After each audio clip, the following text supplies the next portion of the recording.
Welcome back to Maniacal Music Musings. I'm your host, Jeremy, as always, and I have more than a feeling that tonight is going to be a great episode. I've been working all day and smoking my health away, but my crystal ball made the future clear as could be. So I come into this with my shoes on and some peace of mind, ready to go, my mademoiselle. My co-host, though, he's a rambling, gambling man who likes to put me on the spot with his eclectic taste of albums. You think I'm in Kathmandu or something with the freaking choices he gives me. This old man became a traveling man after he was reached out to by Jennifer and his Jody girl. The two of them met a ballerina to bring to their party, and she says there's something about you, CJ. I don't see it. He has had foreplay in a long time, though, so he decided to turn the page, turn on some heavy music, because this beautiful loser is going to go get him some love. CJ motherfucking playing the music god, everybody. Hey, yo. My best Rocky voice. Hey, yo. Something. How is everybody? Buddy, I love to write these intros just to talk you up, but build the legend that is the music god. But, folks, we have a good one for you tonight because the theme of New England Podcaster Group members is officially over with this episode, as we have the founder of New England Podcaster Group and the host of Don't Be Caged by Your Age podcast, Mrs. Ande Lyons herself. That's right. Here I am, ready to have a good time with you guys. Thanks for having me, Jeremy and CJ. Our pleasure. It is our pleasure. I said, I have to end this month with the Don Corleone of the NEPG. So I have to have Andy on the show. Thank you. Well, I love talking about music from my generation. I feel the Who in the background talking about my generation. I'm 69 and feeling mighty fine. How are you guys? 37 and eating a freaking case of beer at this point, it feels like. But CJ, you want to get into how you are? You what? Do you want to even get into how you are? I'm drinking Mountain Dew in Sunny D, if that's out of a Wendy's cup, if that tells you anything.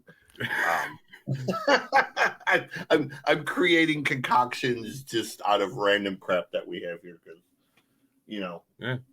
I buy random shit that I see at the store because I do the music and drink, or I'm sorry, along with the music reactions, I do food and drink reactions, and I see random stuff and that seems like it'd make a good thing, and then you buy it and you never quite get to it, so it sort of sits there, and then you're kind of like, okay, I'm just gonna go ahead and drink it just so it doesn't go bad, and half the crap ends up being terrible. Like I bought a whole shit ton of Liquid Death because they came out with all these flavors, and they're fucking terrible. Every single one of them is terrible, bro. Like I ain't the biggest fan. I ain't the biggest fan of them, but one of the networks I'm in is trying to get them as a sponsor. So the show's on. I like the water. I like the water. Don't get me wrong. I like the water, but the flavored ones are just. I'm not a big mineral water or sparkling water guy, so. But there's other things like these Snapples that are, amazing. And of course, anything Faygo comes up with, other than that blue monstrosity that they tried putting out. Yeah. That was gross, but I feel you. I feel that. But, yeah, as you would see on my floor, there's cases of everything because I have Bernard's and Dr. Pepper and Mountain Dew or not Dr. Pepper, Mr. Pibb and different shit that they put out, and I don't know. So, you should start trying to get sponsorship from them. I'll review your product and you pay me. It's time to. I haven't built that channel up like I have the music reaction one because, I know music, dude. I don't know food and drink as much. I mean, I do, but I haven't invaded that space as heavily as I have the music thing. So, it's a work in progress. Let's call it that. All I can say is I know a podcaster who wishes he was a prosciutto that might be able to help you with that. But Andy, why don't you tell the folks at home about your podcast and what you cover. Well, Don't Be Caged by Your Age is my 6th podcast since 2012. And I love shattering age-related expectations and stereotypes to help people thrive after 65. We have these incredible myths about people as they age, that they become irrelevant, that they're invisible. And I have to tell you, it's a freeing time of life, and nobody needs to be sent out to the pasture. Pastures are for horses, not humans. And there's so much. If you make it to 65, let me tell you, good chance you're going to make it to 90. So I always tell people, if you're looking back 25 years, look what you've done in 25 years. Or in your case, Jeremy, you're so young. Look back 20 years and what you've done. And so think of that. If when you reach 65, you got another 20, 30 years. What are you going to do with those years? So I love to interview folks who are shattering those age-related and stereotypes and are pursuing things that they really had never thought about pursuing. But when they reach this age, there they are. Who's this on the tractor? That is my 98-year-old grandfather who still runs his farm every single day. See, this is what I'm talking about. He ain't retiring. He's not sitting on the couch watching Netflix and deteriorating. He retired from General Motors after 35 years in 1979. He decided he wanted to be a farmer. I and love my grandma that. said, "You lost your mind." And she died about 10 years ago, and he still runs his farm every single day. CJ, he's my hero. He was in July. They were out baling hay, and my uncle called and said, "Do you want to come help us?" And I was like, "Hell no! Oh no! Why not?" I hated baling hay as a kid. I don't want to do it at 50. I sure as hell am not going to be doing it at 98. No way, bro. Thank you for the offer, but that's going to be a hard no for me. But I love that man. He is my hero. Oh. You know, he is just. I like to say he's as tough as John Wayne's leather, man. Like he is. He is that old school type. Doesn't say a lot, but you know I'm so you better than I can tell you. That's my grandpa, man. Straight up, like, he will show you something. Rarely tell you anything, but he'll show you anything you want to know. And I love that, CJ. So that's the stock I come from. My dad's 77, still driving semi every day. There you go. This is we live forever. Apparently. And hey, Harley, what's going on? My co-host from Asylum with Harley and Joker, of course, always watches us. Almost to a creepy level, almost. But well, Andy, of course, we asked you to pick an album to bring on the show, and I'm dying to get into this. So, what album did you want to bring on? Well, I had to go with my hometown band, even though you have to understand, guys, I started listening to rock in the late 60s. So, I mean, my mother came home from the library in 1968 with this album, and she said, well, the librarian says this is a very popular album right now. I said, let me see, Mom, what is it? And it was Jimi Hendrix, Are You Experienced? And there we go. That's just kicked it off for me. And, I was into Cream. I was into all the early bands, the Kinks. We just had so many great bands.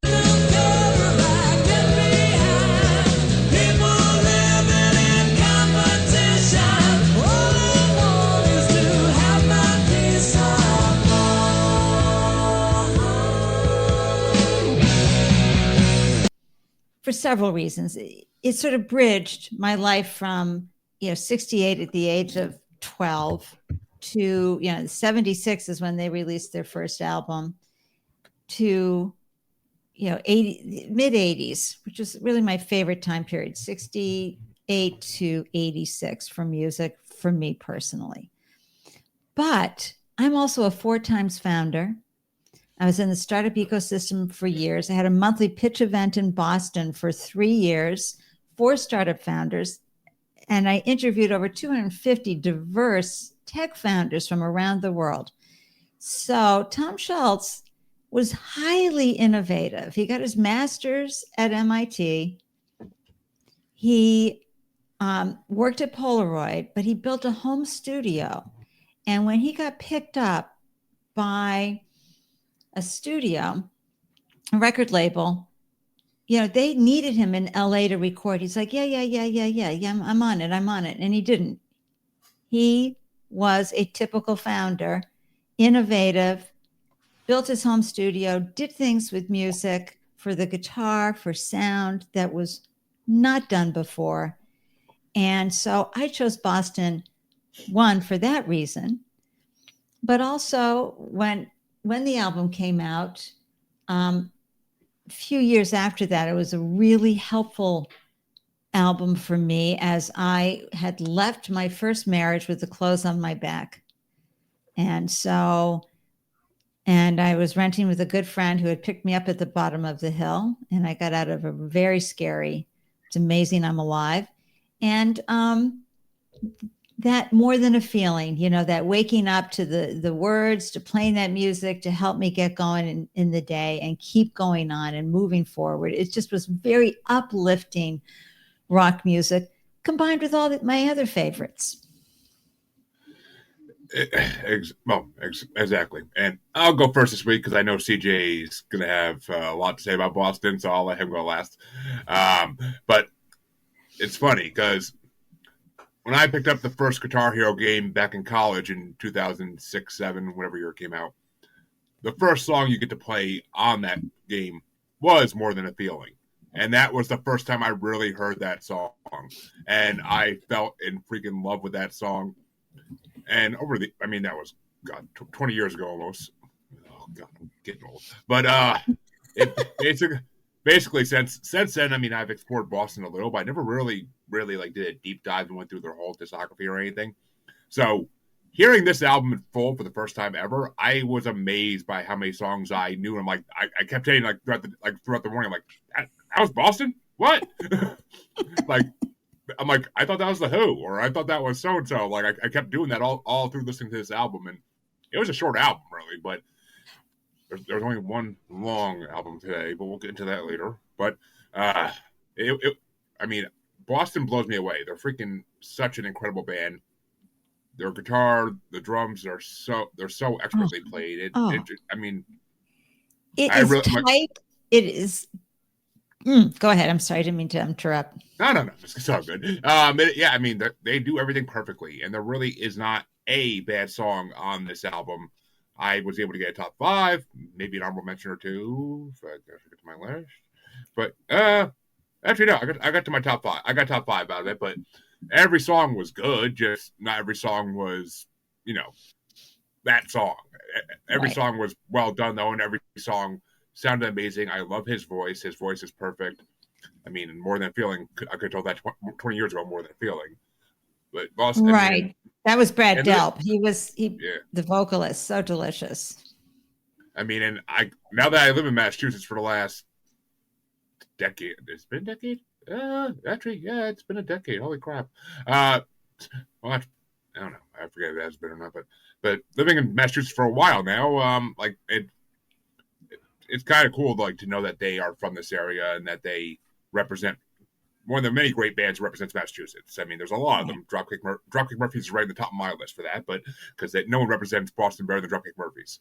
But Boston is an amazing band, and this album did not disappoint. So I was very happy to start my day off at work listening to this album. So Yay. It was a good choice, and you're the first person to bring Boston on. I am honestly surprised that it took 100-something episodes to get someone to bring that Boston on. So, but well, and I was living in Denver, so I was in Denver from 1974 to 1980, and so I was a little homesick for my hometown, and so when Boston came out, it just meant even more. But even the lyrics to More Than a Feeling, I'm a chick. I'm going for some good lyrics there, and so when you hear a song, often it will bring up emotions or feelings, and so they really tapped into that. And I'm really into dreaming and doing my thing, and it was just great. Loved. But I have so many more that I love too. Oh, trust me, I'll get to that when I get to why I picked my album.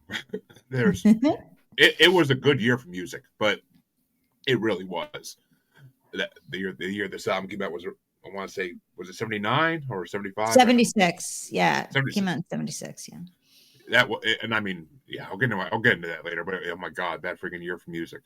But yeah, I enjoyed the hell out of this album, and I will now let CJ. All right, CJ, taking off the muzzle, go. So I have a list of 5 records that I consider holy grails. They are records both from my childhood and other times in my life that were influential or meant something at that time period. And Boston is the number 1 holy grail for me. This is a record. I grew up in the front seat of a Peterbilt, essentially. Dad and mom divorced. I was 2. Dad got custody. We didn't own a house. We lived in his truck, and we just traveled BJ and the Bear style.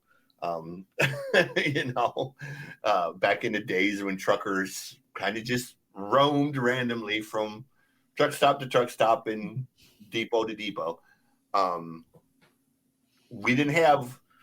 There were no cell phones, computers, no video games, no TVs, nothing. You had music, you had books.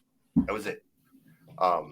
Which is why I'm very, very good at both, because I was surrounded by them 24 hours a day. There were 2 artists that we listened to religiously. Boston was one. And my father, to this day, if you were to walk up to him and say, Bob Seger sucks, he will physically fight you in a parking lot. I don't know what it is about Bob Seger, but my dad will fight you over Bob Seger.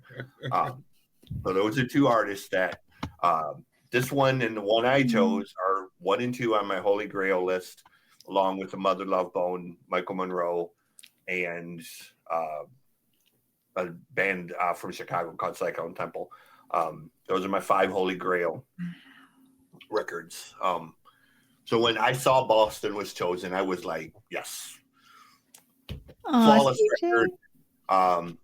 Greatest musical scam in the history of music, because essentially the record label paid Tom a shit ton of money to be in LA to record this, and he recorded it in his basement for 1/10 of the cost. Like it went Newton or something. I mean, it was great.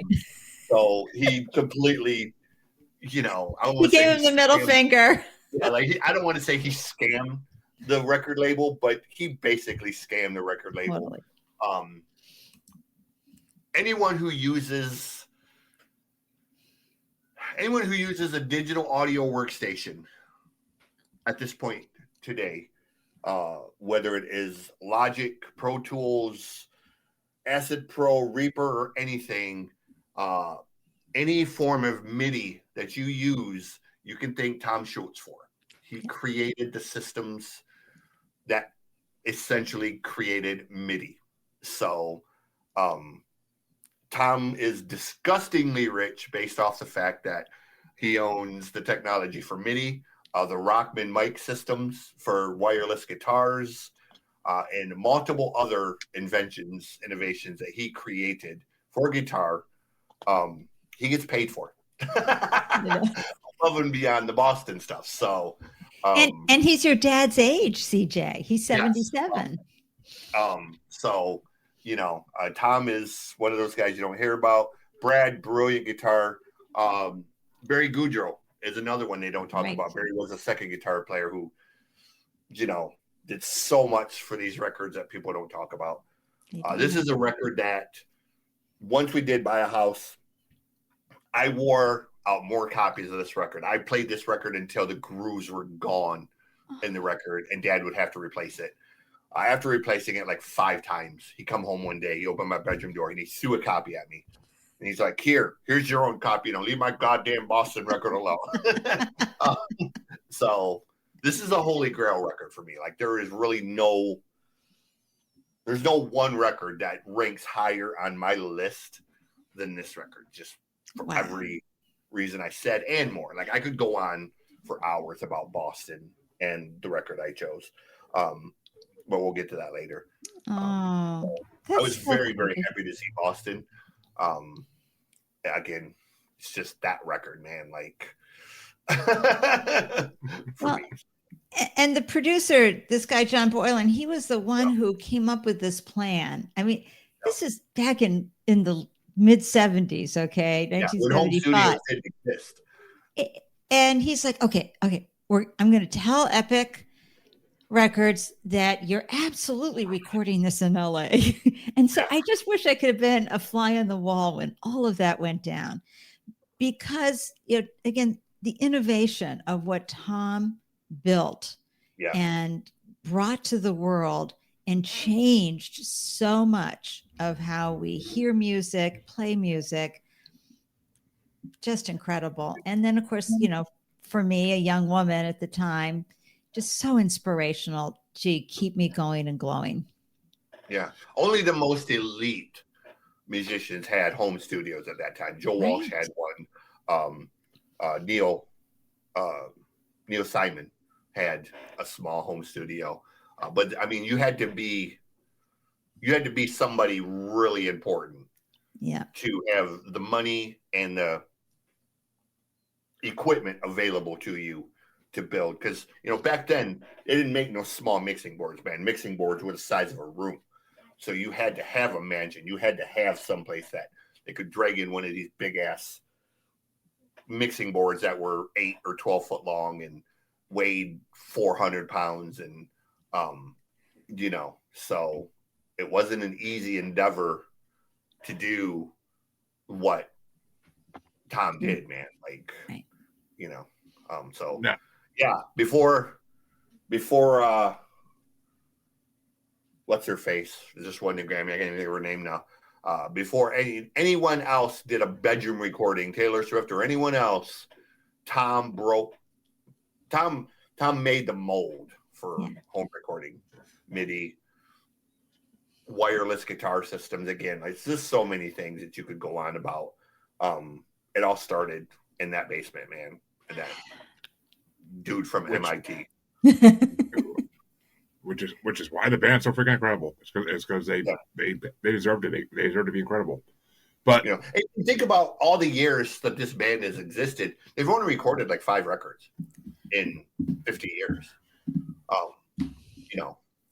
I mean, between Boston 2, Don't Look Back, and when they did Boston 3, it was almost 18 years, almost 20 years between, the second and third record.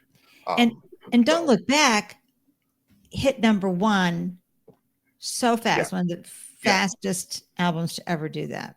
Yeah. So. Yeah, they definitely earned their place in history. That's for damn sure. Well, here's the fun part, Andy. What are your top 5 tracks off this album? I know you're gonna have a hard time deciding, but very hard. Okay, so of course, #1, More Than a Feeling. I love Smokin'. I love Hitch a Ride. Something About You, of course, and then let Me Take You Home Tonight. Which, I thought Let Me Take You Home Tonight was gonna be on my list, but it wasn't the song Let Me Take You Home Tonight that I thought it was. It started playing, and I was like, this is not the track I was thinking it was going to be. Okay, no, but no. It was good. You were thinking of Eddie Money one, weren't you? Yeah, I was thinking of Eddie Money, but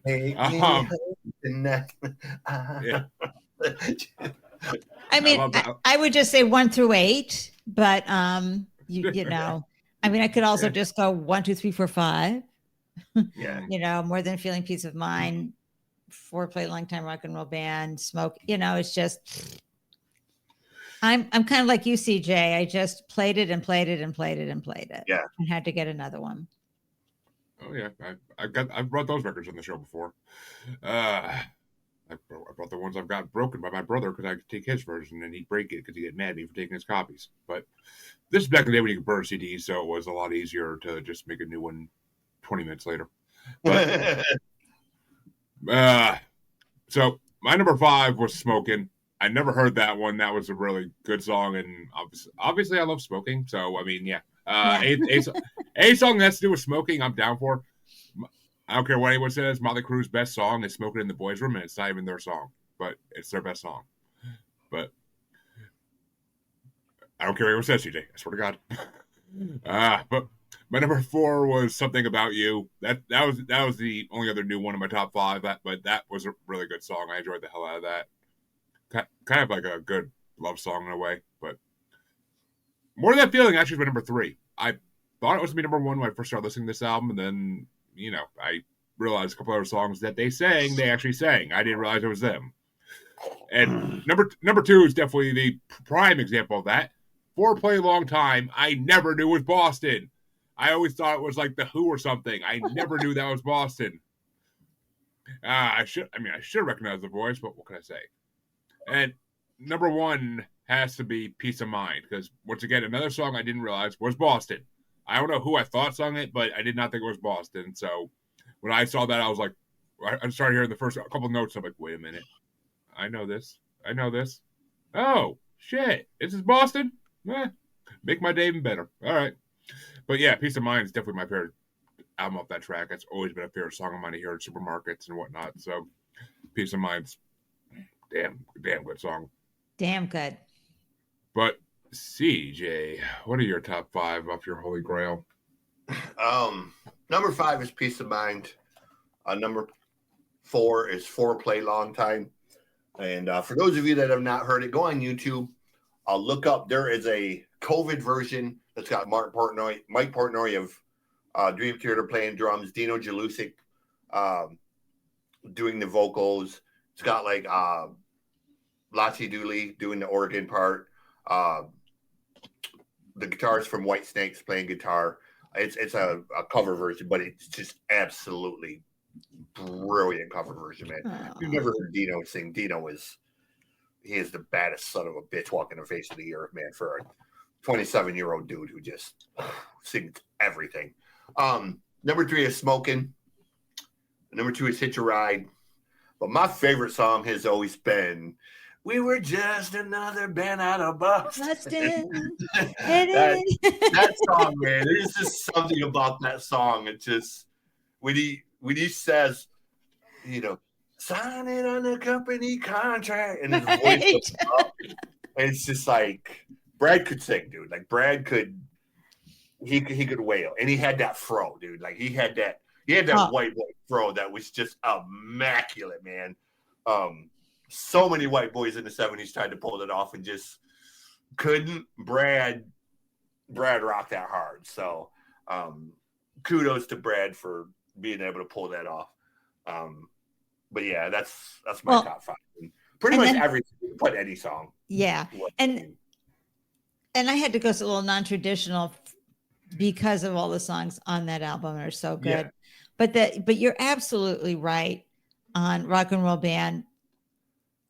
That part about being in Rhode Island and a guy coming up smoking a cigar. I swear I had a similar experience when I was seeing Sting and the Police back in Rhode Island one time. It was just, came in this big Cadillac car, and I don't know. I just loved that part too. Yeah. Like I said, it's just one of them records, man. Part of it is my childhood. A part of it is I listened to it so much. And part of it is it's just one of them records. There's not a bad song on this record. There really isn't. From top to bottom. You could put any 5 songs in any order, and you're right. Okay. I'm not going to disagree with what yours is, just for your preference. Do you like the slower or the faster or the more melodic? It's all there. It's all there. Well, it's like Bob Seger, same thing. We'll get to that. We'll get to Seger, all right. I got opinions on that. Well, no, and Styx too. I love Styx. Well, funny you say that, because after you said you wanted to bring Boston, which I had a feeling it was going to be Boston, but I was like, I'm not sure because you mentioned Santana too, so I didn't know which way you were going to go. I was ready for that one too, because I'm going to tell you right now, if she would have said Santana, I had a whole different record ready. I was going to bring the Chris Perez Band Resurrection record that he wrote after Selena was killed. So I was waiting on that. That's why I was like, you gonna learn some Spanish this week, boy, because half that record is in Spanish. So I took it for 6 years. Somehow I still remember part of it. Don't know why. But that's another record that's so brilliant that people don't listen to. But anyways, go ahead. Sorry. So you said this album, and it came out in 76. So as always, I'm looking at the year the album came out, trying to find another album I'd like to bring that's similar-ish. And my God, was 76 a year for rock. Oh my God. So many choices I could have picked. One Rock, night. dude, 76 was a bad issue. And scary enough, I don't think we hit that year too much on the show, but there's a lot of years to hit. So Aerosmith, Bohemian Rhapsody. I mean, we had. I almost brought. Night of the Opera was 76. Fleetwood. Who? What? Pardon me. We did a show the other week. I had Night at the Opera. That's 76. Yeah. It is. You're right, because I looked at it and I saw. I'm like, oh yeah, I already brought that crap. But I mean, I for a good 5 minutes before I found the album I brought, I almost wanted to bring Royster Colt's Agent of Fortune, because I was like, oh, the album with Don't Fear the Reaper, I might have to bring that one. But as I'm scrolling through the list, I found something and I was like, I can finally do it.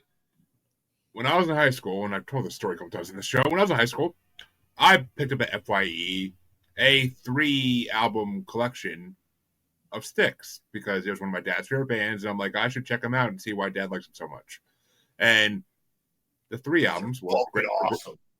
The three albums were Grand Illusion, Pieces of 8, which both those I already brought in the show. So I can now finally finish my collection by bringing on Pieces of 8? Oh yeah, that's the first one I brought on. But I can finally finish my collection and bring on Styx's Crystal Ball album.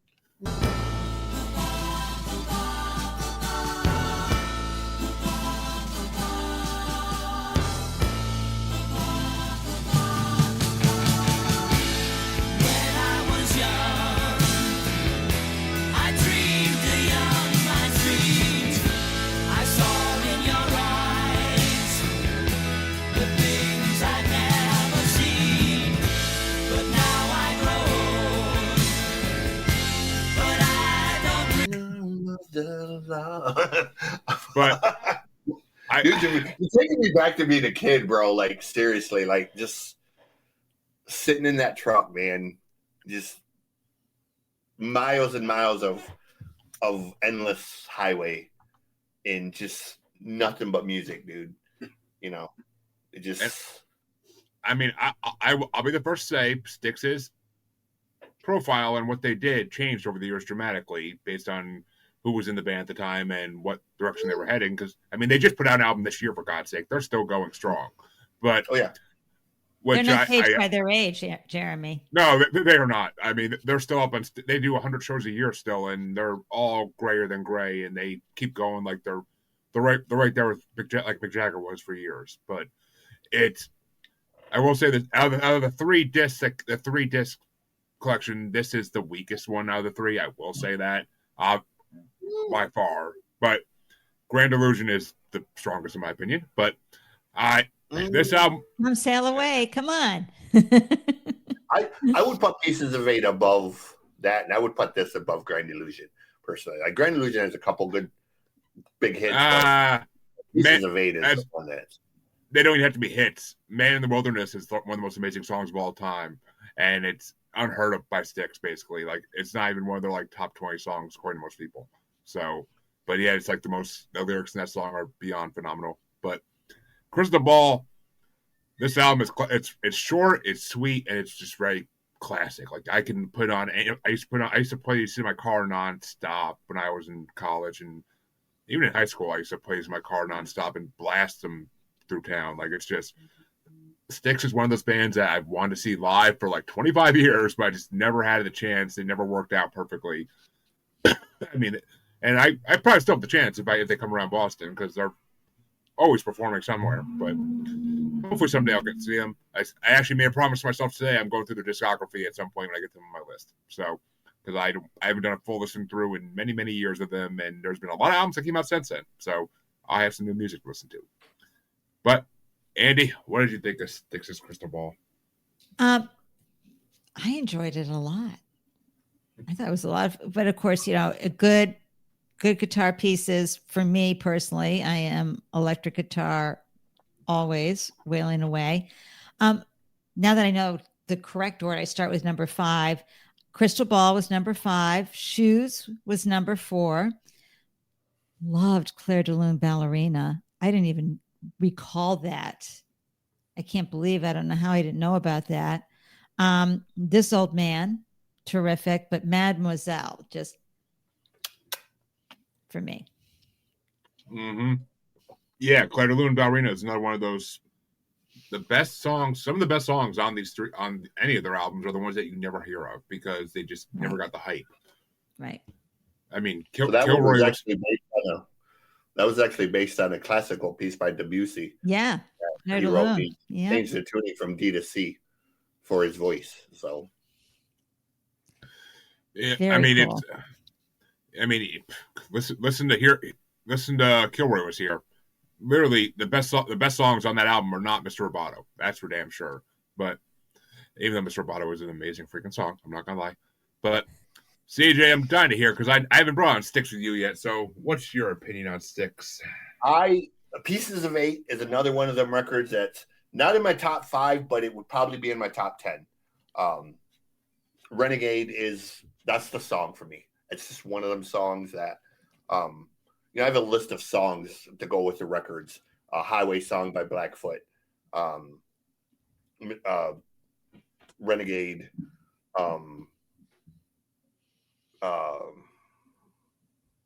Great White Buffalo by Nugent.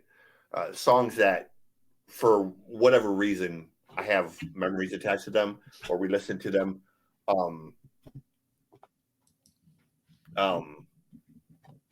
One of the songs off my record from Seger is another one. So Pieces of 8 is a really important record to me. I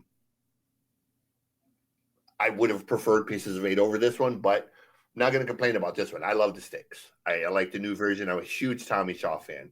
Yes. Love this time that, him and Nugent were in Damn Yankees with Jack Blades and whatnot. Still hoping for them to finally finish their third record that's been sitting on a shelf for 30-some years. The label has never allowed them to put it out. This was actually the debut of Tommy. Mademoiselle was the first song that he actually recorded with Styx. And then he ended up doing, Renegade and Mr. Roboto and James Young, JY. He sang Working Class Man. That was his big showpiece to sing. Styx actually had 5 singers. Every person in that band was an established singer in their own right. Now, the brothers, the drummer and the bass player, they didn't really sing a lot other than background, but they could. So what made Styx premiere at that time was the fact that they had, other than Queen, they had the massive harmonies, not like what Queen had. So, when they did songs like Renegade, Mr. Roboto, Come Sail Away, they had them big soaring vocals, those background vocals, the harmonies. They were really the only band other than Queen in Kansas that had them type of layered harmonies. So Styx are,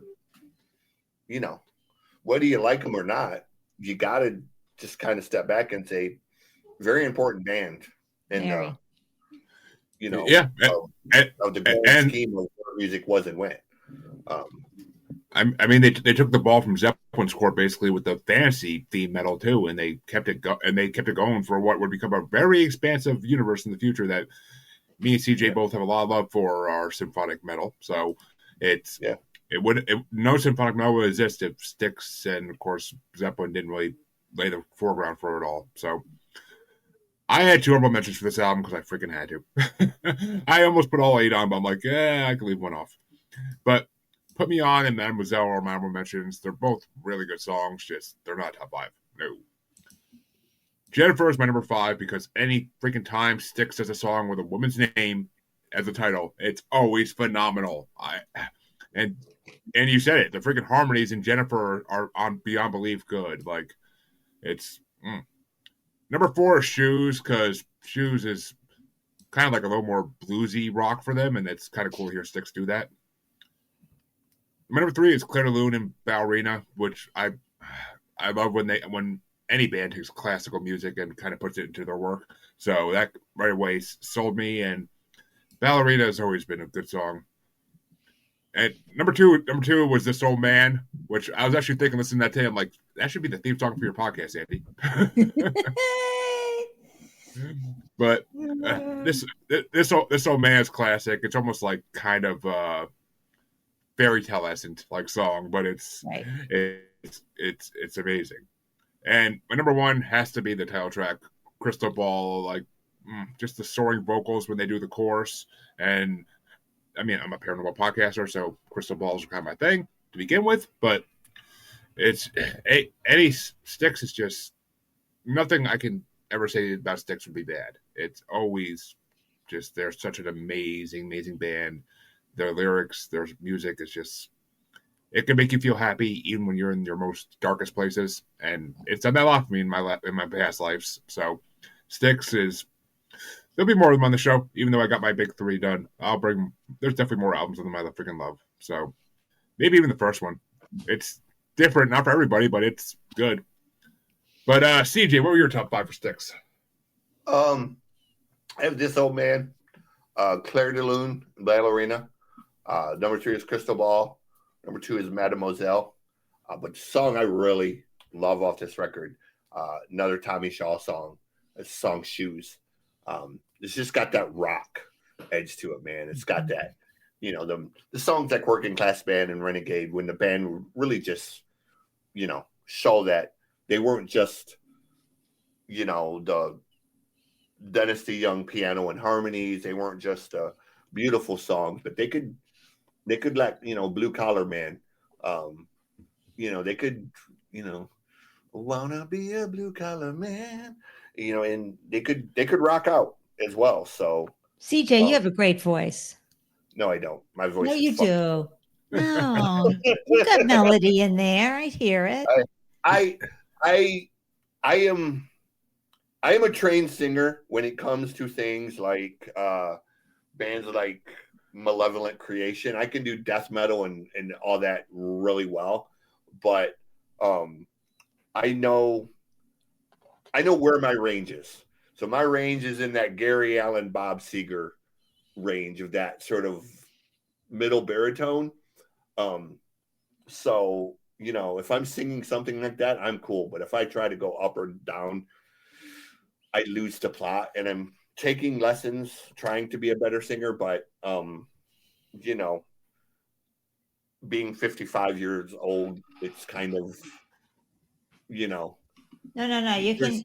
My husband and I are going to be taking lessons. You can keep going. There's challenges learning to sing at 55 as opposed to learning it when you should learn it. So, I have a really great singer. Like my singer is Kenny, or my trainer is Kenny Tamplin. And if you know anything about Kenny Tamplin, this guy was, along with Michael Sweet, was probably one of the premier Christian rock singers of the 80s and 90s. So, I'm being trained by somebody very, very good, but it takes time to kind of get where you need to be. So hopefully one day I will be a good singer, but right now. That's amazing. Does he still have the long hair? Oh, yeah. He is like Rick Springfield. He has not aged still freaking. Rick Springfield and Mitch Malloy is another one. If you've ever seen Mitch Malloy, Jesus Christ. You look at a picture of him from 1989 and a picture of him now at 66 years old, and Mitch still looks like he is 35 years old. Still has that long, blonde, curly hair, and it's just like, dude, you have got to have the fountain of youth in your basement. You literally haven't aged a day in 40 freaking years. Like, that's a good DNA pool. It is disgusting, dude. And I'm friends with Mitch. Mitch is one of my favorite singers, and I tell Mitch all the time, like, dude, Let me in your basement. I want that fountain of youth. I don't have the fountain of youth. Quit, dude. I'm telling you, bro. Like, I don't know what you eat or what you do, but he's the type of guy you want in the cover of your romance novels. Just saying, dude. It's disgusting. Like it's just healthy eating and good genes. Yeah, it's 110% good genes right there. 110 at least. But well, CJ, we come to that time where you finally get to boast and brag about what album you wanted to bring on this week. So I brought Bob Seger Live Bullet. Here I go, playing star again. There I go, turn the page.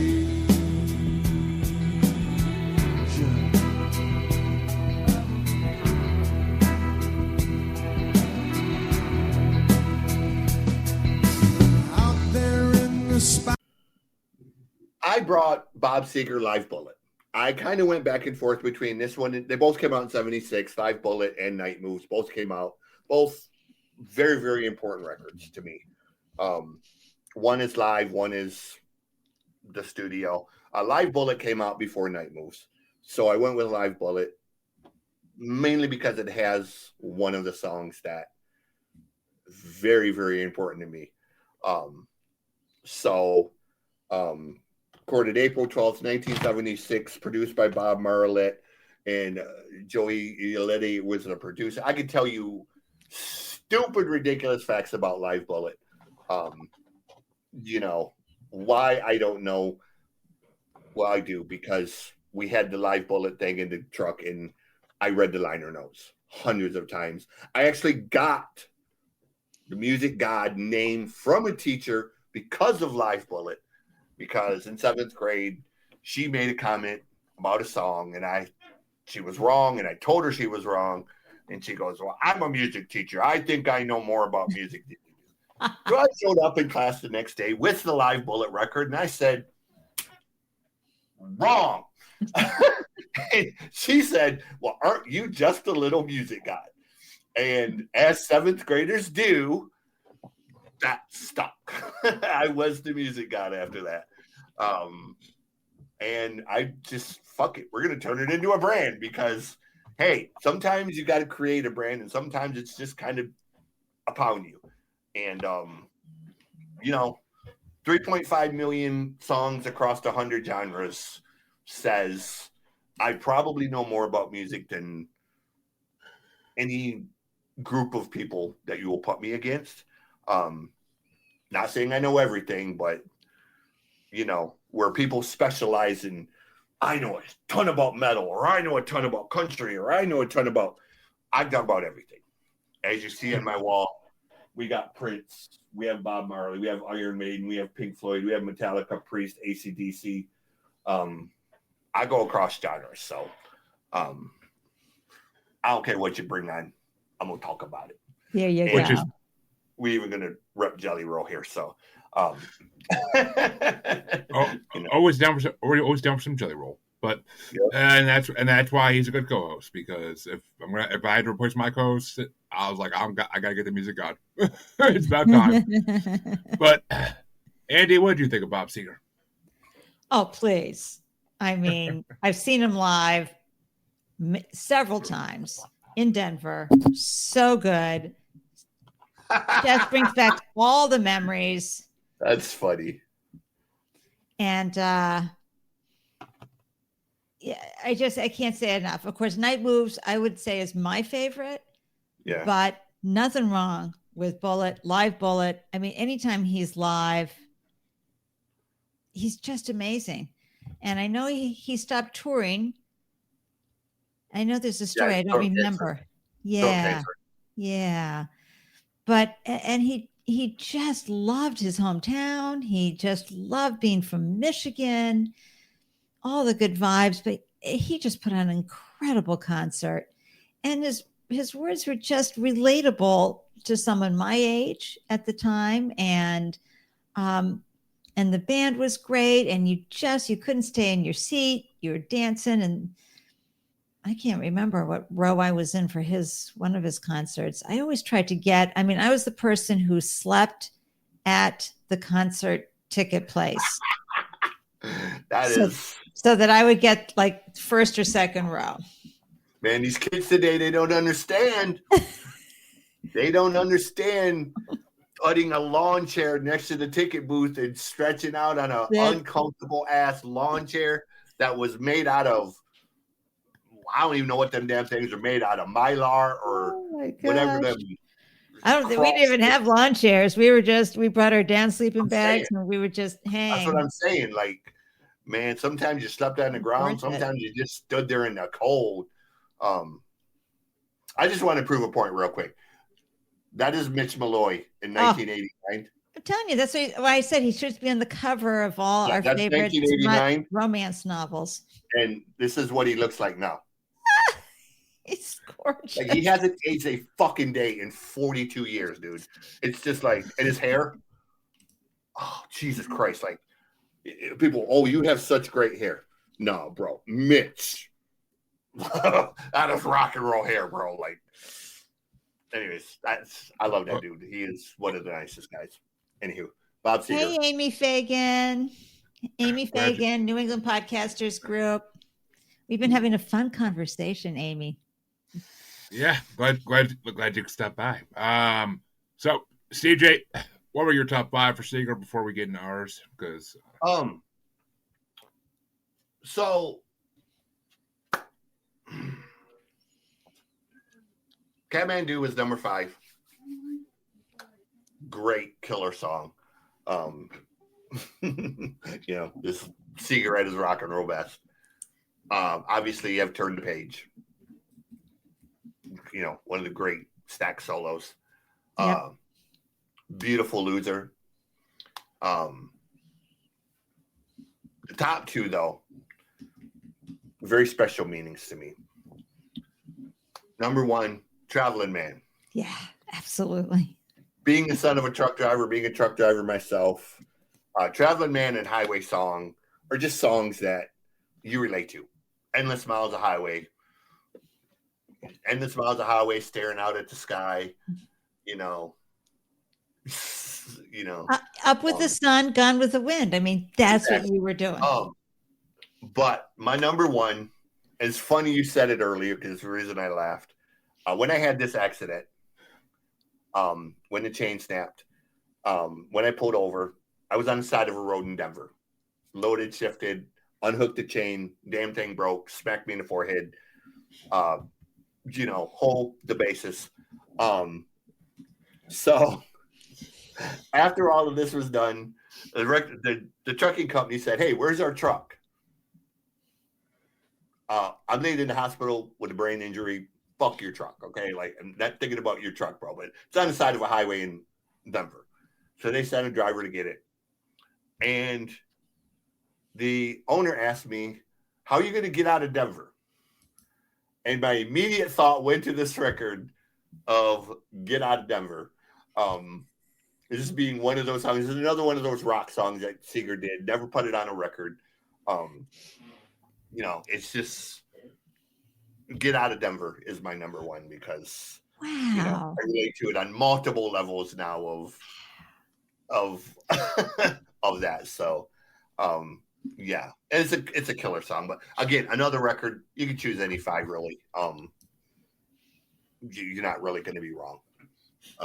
There's only one song on this record I don't really care for, and it's not that it's not that it's a bad song. It's just not one I like a lot. I don't like the way they recorded it more than the song itself. It's hard to listen to on the record. So, yeah. Yeah. What song is it? I'm dying to know. It's the Nightbush. same song. Nightbush. Yeah. Yeah. It's a Tina Turner song, so It's on the record. He was first coming to the stage, so the mics were really hot. So it's really kind of hard to listen to on the record because it's kind of really in your face. Yeah. The mics are breaking up, and it's not that it's a bad song. It's just the recording of it itself isn't. Like once that song passes and he gets into that groove, the band is just hot, but Uh, it takes that minute to. I'm pretty sure that was on the album that Jamie brought on of Seger's a while back, and I'm pretty sure that I didn't like the freaking studio version of that song either. Silver Bullet, I think it was. It's a Tina Turner song, dude. I mean, it was. Yeah, I know. These are cover songs, or a number of them on this are cover songs. Well, that's not a bad thing at all of them. I'll tell you that much right now, but I'll get to that. I'll get to that in a minute. But Andy, what were your top 5 for? Such good memories. Ramblin' Gamblin' Man, number 5. Kathmandu, number 4. Turn the Page, number 3. Oh, and I had a tie. I couldn't do 1 and 2, but okay.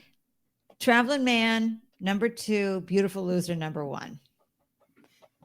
But I could go back. I could say Beautiful Loser, number 2. Traveling Man, number 1. But just Beautiful Loser, the way it starts off, it's the dichotomy of, well, I want to dream like a young man, but I with the wisdom of an old man. I want the home and security, but I want to live like a sailor on the sea. It's this whole, the whole premise and challenge of you can't have it all at once. You just can't. And that's what I love about Beautiful Losers, that you can, and that's my whole startup world, right? How to find that place where it's smooth. People underestimate Seger for writing songs that were dreamer songs, essentially. Songs about just dreaming about the open road, dreaming about the bigger life, dreaming about the bigger picture. Or dreaming about points hollering out all on their own, No, when they put Mask out, the movie Mask, he wrote Roll Me Away specifically for that movie for Cher. And I still listen to that where he's talking about, riding the road to Mackinac City. And, a lot of people, if you're not from Michigan, you won't get that reference. But there's a road that cuts through Michigan, and it's just sort of this highway of trees on both sides, and it's just road. And when you do it on a bike, man, it's one of the most gorgeous things you'll ever see, of just, you see all these trees, but you see this blue water at the end of it. You can see the blue water for 50 miles because you're kind of like this, and then you come down into it. It's incredible, man. I mean, it's like traveling towards Cape Cod. Cape Cod sort of has the same thing. Yeah. So it's Seger wrote songs that people forget about, but are, Well, didn't he have this huge hit that was for Beverly Hills Cop or something? Yep. Yeah. Begin with S. And it was like his best selling, and I didn't even remember it. Son of a bitch. It's Hold on, I'm looking it up now. I forget what it is. It's been there. Yeah, I got. Oh, Shakedown. Jeez. Yeah, that's it. Shakedown. Everybody. I never would have thought that was his best-selling hit in a million years. And that's the same record where Patti LaBelle did New Attitude. So they both kind of took on this whole.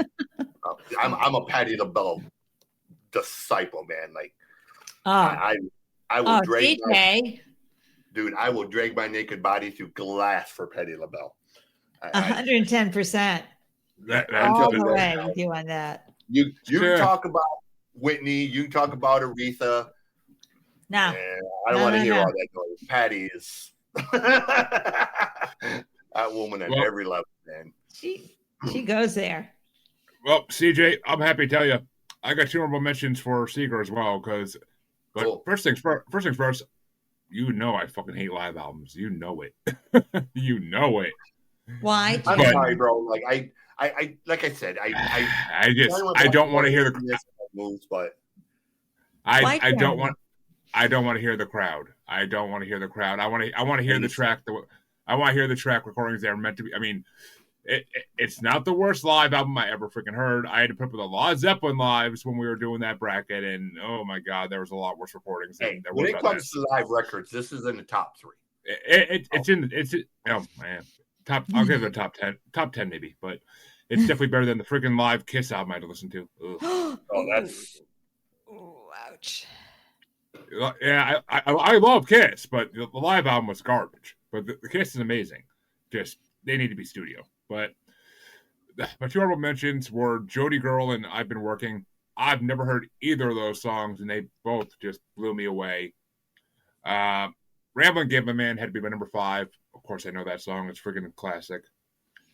Traveling Man was my number 4 because that's, of course, I know that song as well, and that song is phenomenal always. Even live, it sounded really good. My number 3, I never heard before, and that's my number 3 is the Bo Diddley medley because after going through some of the 50s Billboard brackets, I love some Bo Diddley. So, Bo Diddley medley was freaking great. Catman 2 is my number 2. I never heard of that song, but that song is so phenomenal. I'm like, how have I not heard this? Dude, that's really nice. And I mean, number 1, it's obvious, but number 1 had to be Turn the Page. That I'm a sucker for a good sax solo, and that song, sax solo, is phenomenal. Yeah, that really is. That's a quintessential Bob Seger song, man. Like it's one of them songs where, even before Metallica covered it, and Metallica did a very serviceable, decent cover considering who they are. It's a classic song. It's got that spacey kind of groove to it, So whether you're driving in the daytime or driving at night with the windows down, it's just one of them songs. Like it is. It really is. It's like like for Phil Collins, Coming in the Air Tonight. It's another one of them songs where, it's just. I wouldn't give Phil Collins that much credit ever, but okay. It's his best song by far, but even his best song is. Well, no, it's not his best song because I forgot the whole Tarzan album, which is better than that song. But that's the Phil Collins I want to hear. I may to torture you, bring that on some week. I just thought of that, but you what? I don't mind Phil Collins. I mean, he's okay. I'm not my favorite, but I think someone did bring one of his albums once, but the only album of his I ever would dare bring on this show is the Tarzan album. So I was gonna say I don't ever want to hear Against All Odds again, but I think that's the one somebody brought on actually, but I could be wrong. That's just because that was another one of them songs. Like I can't fight this feeling, and Lady in Red that they just played the goddamn thing completely. There's a lot of those. Trust me, there's a lot of those nowadays. But especially when you work in supermarkets all day and you go to different ones all day, you hear the same song because it's at different parts of the radio. Oh my god, you want to kill somebody after it. That's the worst. Like, dude, I go to Myers here, and Myers is like kind of the Midwest version of Walmart. It's like a bougier Walmart, and they play mainstream stuff for their thing. So hearing like Ozzy and Bon Jovi and this shit that we considered new music now as being played as like quote unquote elevator music, it's just like it's just wrong. Fuck, am I really that old, man? Like, damn it! Like, I never accounted that there would be a time where Living on a Prayer and Crazy Train or something. Crazy Train is one of the most overused songs in the fucking history of Earth. I'm just saying, like, I never accounted for a time where, like, Home Sweet Home by Motley Crue would be a freaking music playing on the speakers at a grocery store. Because because back in our day, it was Johnny Mathis and Engelbert Humperdinck and shit like that, and it was old people. And so I saw a shirt yesterday. I didn't need it. It was the most perfect shirt. It said the problem with growing old is I'm 25% stud and 75% muffin. And I was like, I need that shirt. I was like, I love it. A Gen X, the epitome of Gen X. Exactly. Kroger is another place that, just you hear like the classic rock songs. I heard St. Elmo's Fire the other day. I heard St. Elmo's Fire. That's another song. I love fucking John Parr. John Parr is one of them people that just. Oh yeah, He's that's so much bigger than he was. You know, everyone. Oh, he only had St. Elmo's Fire. No, dude, he had Naughty Naughty, Running the Endless Mile. I mean, there was just John Parr was fucking amazing. He just never made it big in America, and he should have because he's freaking awesome. And St. Elmo's Fire is such a good fucking song. It really is. And I Would Die on a Hill. John Parr, Brian Setzer, and Jimmy Barnes should have been massive superstars in America. And Jimmy, you know, Jimmy's 78. He's still out there with a voice that will absolutely melt steel. Like Jimmy Barnes, dude, is, if you don't know Jimmy Barnes, he is like the Australian superstar next to John Farnham. And that man has a voice.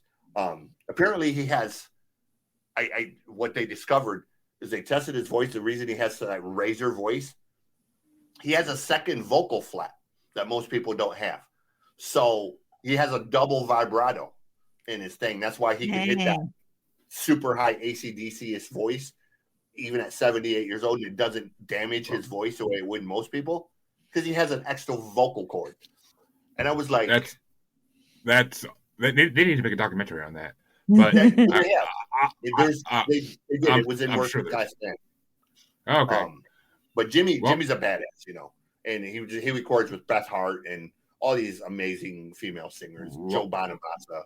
Why do I know Beth Hart's name? She's out of Australia. They brought her on the show a while back.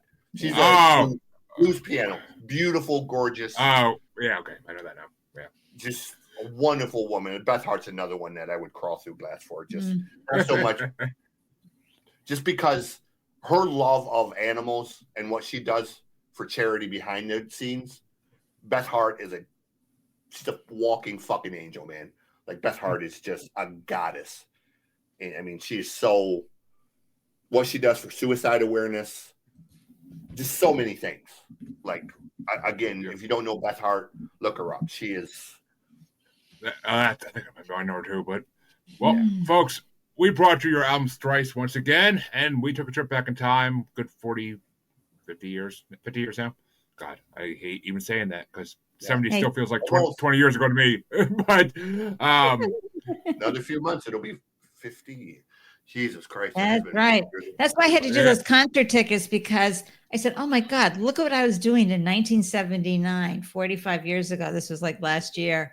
And I thought, dang, I got to do something about that. And I had come across I've moved and lived in probably at least 25 different places since I went to those concerts. So the fact that I even had those tickets was amazing. I have lived in 38 states and 16 countries over my life. So I've seen up, down, in between, backwards and forwards. I've seen the best and worst of the world and people, and I am proud to be American. I love the fact that we have so many amazing artists from all over the world that, you know, in growing up when we grew up. You know, so the only thing I will say is I am glad that we did not have cell phones or cameras. Because I say that all the time. You know, if we would have had cell phones or social media, 75% of Gen X would be in federal prison right now. Oh, and boomers, are you kidding? What we were doing? Come on. Sex, drugs, and rock and roll. Early 70s. Let's go. Well, as much as I hate to break the trip to memory lane back, I hear my kids not being good. So I have to go take care of that. But Andy, where can they find you in your lovely podcast? Oh my gosh. Don't be caged by your age.com, and you'll get all the scoop there. And if you really want to explore podcasting, if you're curious, if you're seasoned, if you're everything in between, we have a really fun, supportive, welcoming group that helps you grow and glow. It's called New England Podcasters Group. Visit newenglandpodcasters.group. Learn how you can become a member. We do virtual, but every second Saturday, you will find us at the Westford Cable Access TV station, rocking in person. Yep. And having a great time. But you can tune in via Zoom, because while we're rooted in New England, we're open to all. Exactly. It's a good group. It makes me wish I was in New England. Yeah, I wish you were too. Then we could record in studio in Westford. But CJ, where can they find you? I am at musicgodcjplane.rocks, ROCKS. That's the website. It'll be updated eventually. YouTube at Music God Reacts. The Noise Report podcast is retired, debuting in 2 days. The Mosh Pit Manifesto, all heavy music. We're gonna do metal, punk, industrial. We're gonna do all of the classic hair bands, and I have 2 books coming before springtime. Wow. CJ, you're a busy man. Yes, we have a horror comedy, Texas Chainsaw Massacre meets Van Wilder, called All Men Are Cremated Equal, and we're going to have a book about Sunset Strip and hair metal bands that should have been big but weren't, called Shoulda, Coulda, Woulda. That's where you find me. Just look up my name, CJ, what an honor to get to know you and have this conversation with you. I mean, I talk to Jeremy all the time, but what a sincere, genuine pleasure to meet you. Yeah, she gets enough of me. That's for damn sure. But folks, you can find both. I want to be on their podcast because, like I said, I have a feeling we would have a lot of fun. And the loud list. I have the loud list. Top 10 lists that rock. Anything you can think of, I'd make it a top 10 list. So yeah, you want to do a top 10 list. And you could find both your muses, of course, on Facebook at Squatchy Largefoot, on X and the Gram as that Juggalo Bastard, and of course the best place is always YouTube. Maniacal Music Musings, all 100+ episodes and specials are there to enjoy and browse through hours and hours of us talking about music. But come back next week, folks. I'm not sure exactly what's going to be or who the guest is going to be, but we'll be here with something. I promise you that. Have a good night, everybody. I gotta go play Daddy, unfortunately. God damn it. Have a good one, everybody. Thank you. And thank you, Andy, for coming on. It's been an absolute pleasure having you on, and you will be back eventually, I promise you. Well, listen, we got to talk about Santana. But CJ, great. And I'm really thrilled to hear that you were so fond of Boston. That was wonderful. Yeah. I wish I could find a poster for my wall for it, but yeah. Anyways. All right. Well.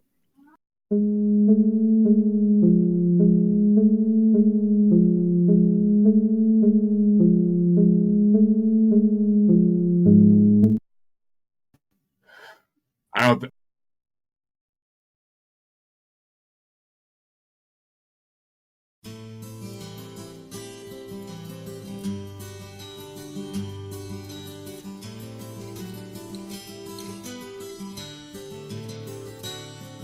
I used to like to walk the straight and narrow line. I used to think that everything was fine. Sometimes I'd sit and gaze for days through sleepless dreams, all alone and trapped in time. All alone and trapped in time. I wonder what tomorrow has in mind for me, or am I even in its mind at all? Perhaps I'll get a chance to look ahead and see, soon as I find myself a crystal ball. Soon as I find myself a crystal ball. Well, tell me where I'm going. I don't know where I've been. Tell me, won't you tell me, and then tell me again. My heart is breaking, my body's aching, and I don't know where to go. So tell me,